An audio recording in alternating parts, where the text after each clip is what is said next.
بسم الله الرحمن الرحيم. ويل للمطففين الذين إذا اكتالوا على الناس يستوفون وإذا كالوهم أو وزنوهم يخسرون ألا يظن أولئك أنهم مبعوثون ليوم عظيم يوم يقوم الناس لرب العالمين كلا إن كتاب الفجار لفي سجين وما أدراك ما سجين كتاب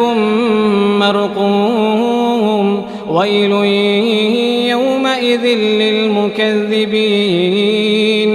الذين يكذبون بيوم الدين وما يكذب به إلا كل معتد أثيم إذا تتلى عليه آياتنا قال أساطير الأولين كلا بل ران على قلوبهم ما كانوا يكسبون كلا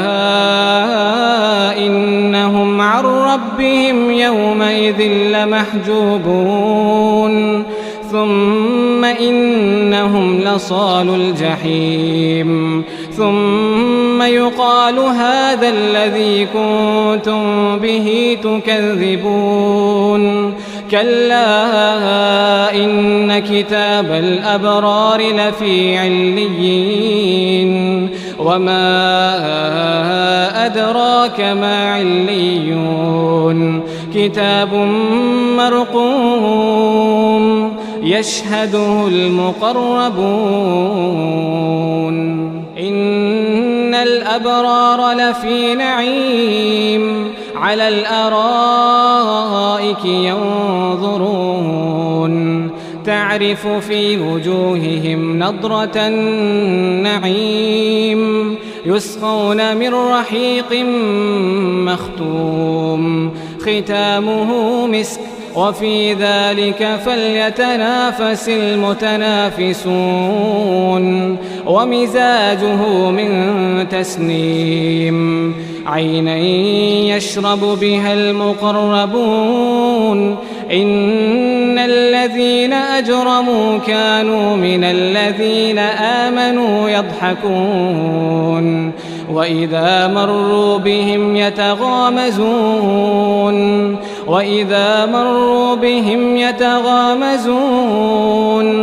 وإذا انقلبوا